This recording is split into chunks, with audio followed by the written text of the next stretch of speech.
Beauty was never meant to be lethal, but for generations it claimed countless lives. Women crushed their rib cages in bone-tight corsets, applied toxic arsenic to their faces, and bathed their hair in corrosive chemicals, all in pursuit of an impossible ideal.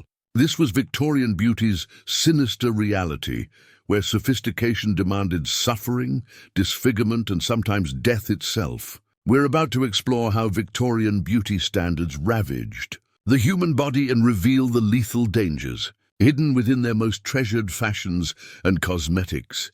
Victorian society didn't just admire the perfect lady, it demanded her complete embodiment of domestic purity and tranquility. Charles Dickens described her as home's angelic guardian, a beacon of serenity amid masculine turmoil. Yet this vision was manufactured, not natural, a cultural invention reflecting profound social transformation. The 1700s saw couples laboring together, but the 1800s brought industrialization, drawing men to factories and offices. Homes transformed into separate sanctuaries, untainted refuges from the working world. Who else could maintain this pristine environment but the flawless lady? Interior decoration and domestic aesthetics became her realm, her profession, her very essence. But maintaining such appearances required more than elegant furnishings. The lady herself had to achieve physical perfection, and no garment embodied this more than the corset. Concealed beneath multiple petticoats and undergarments, it was an indispensable daily necessity. Far beyond mere clothing, corsets represented profound symbolism, discipline, refinement, and virtue. To appear without one meant impropriety, wildness, even scandal. Even in sweltering colonial heat, women squeezed into specially ventilated corsets, designed for tropical climates. Whether relaxing in parlors or journeying across empires, corsets remained absolutely mandatory. These rigid prisons, constructed from whalebone and steel, offered elegance at a terrifying cost. One small innovation made everything exponentially worse: the metal eyelet. This allowed tighter lacing and more extreme constriction. Fashion publications, stage performers, and popular artwork glorified impossibly narrow waistlines. Women, desperate to achieve these looks, tightened themselves to increasingly perilous degrees. Some never removed their corsets, wearing them continuously to permanently reshape their bodies.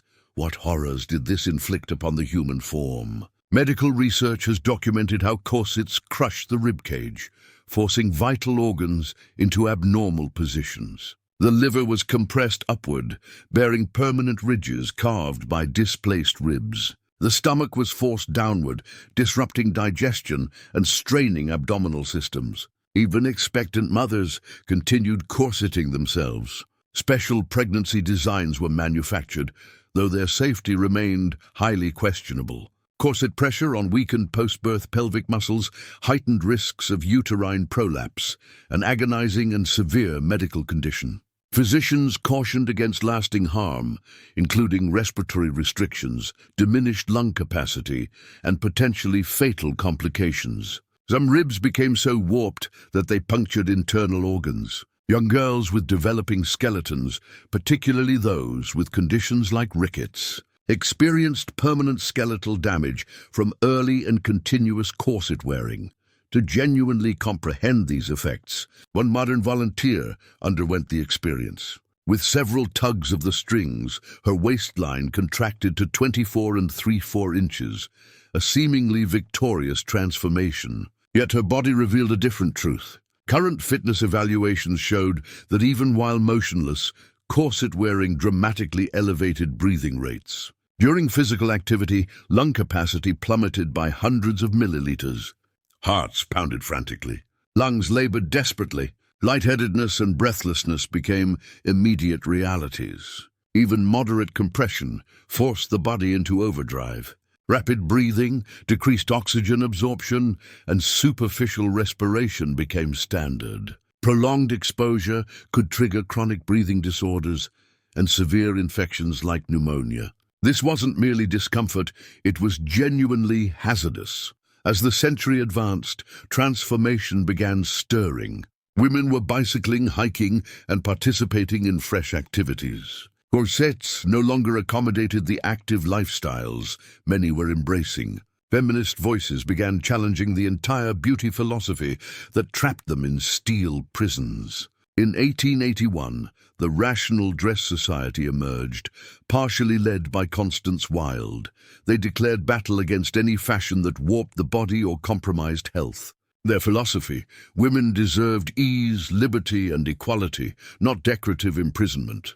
However, the corset's decline didn't end the dangers. During the Edwardian period, beauty's war zone moved from waists to faces. Pallid skin symbolized sophistication, separating refined ladies from sun-darkened workers. But achieving that China doll complexion involved toxic methods. Facial creams and treatments contained camphor bleach and ammonia. Freckle elimination solutions frequently included brutal chemicals like mercury. Arsenic tablets were sold as skin clarifiers, all completely unmonitored. Lead-infused powders lightened complexions while simultaneously infiltrating the bloodstream, causing gradual poisoning. Cosmetic rouge and lip color might contain mercury or pulverized insects. Belladonna eye drops created that captivating doe-eyed appearance, but could also trigger cardiac problems and vision loss. Faces weren't the only victims of hazardous beauty practices. Hair endured its own form of refined torture. To create desired abundant curls and towering hairstyles, Edwardian ladies relied on blazing irons, typically heated over fireplaces or gas burners. No temperature regulation existed, no protective barriers, just searing metal applied directly to fragile strands. Burns weren't merely common, they were anticipated. As women struggled to follow constantly shifting trends, many unknowingly inflicted irreversible scalp damage. Hair loss, especially among middle and upper-class women, became so widespread that it was openly debated in beauty parlors and social circles. Then, in 1906, arrived an apparent savior, Carl Nestlé's permanent waving apparatus. While groundbreaking in concept, it proved horrifying in execution. Air was coiled around metal cylinders, coated with harsh alkaline compounds, and then endured 6 hours of steaming with asbestos padding heated by gas flames. Nestlé himself confessed to twice burning off his wife's hair while developing the technique. Still, women lined up, enticed by promises of enduring curls. As if tormented hair wasn't sufficient, Edwardian headwear introduced additional hazards. Positioned atop those delicate styles were broad-brimmed masterpieces requiring stabilization, typically with steel hatpins reaching 14 inches in length.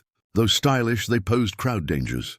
They were prohibited on public transportation and confiscated in courtrooms, not merely for safety, but to prevent their use as makeshift weapons. In a bitter paradox, the Edwardian woman, herself frequently victimized by harmful beauty customs, also became instrumental in a subtler yet equally catastrophic tragedy: the wholesale slaughter of birds for fashion. Hats weren't simply decorated with feathers. They were adorned with complete plumage, wings, and even preserved bird corpses. Songbirds, egrets, hummingbirds, and exotic species were massacred by thousands to feed the flourishing demand. A single fashionable hat might require several birds to achieve the desired extravagance. Milliners and traders profited while nature suffered enormously. Growing public outrage eventually sparked reform movements. In 1904, disgusted by the brutality, conservationists helped establish the Royal Society for the Protection of Birds. This represented one of Britain's earliest major conservation initiatives.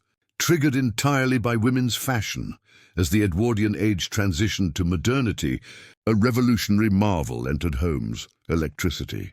It promised to ease household burdens, modernize every kitchen, and elevate the status of efficient, technology-savvy housewives. Marketing materials depicted graceful women vacuuming in stilettos, operating novel devices with elegance and poise. But beneath the polished advertisements, reality proved far more treacherous. Early electrical appliances like irons, kettles, and washing machines were frequently defective. Wiring was fragile, insulation was inadequate, and plugs could ignite with minimal disturbance. Manufacturing defects caused tragic accidents, lethal electrocutions, house fires, and severe burns. In one haunting incident, a woman perished after being shocked by an electric iron. She attempted to repair herself, binding the broken handle with twine. Responsibility typically fell on users, not producers. Despite obvious manufacturing and safety flaws with minimal oversight,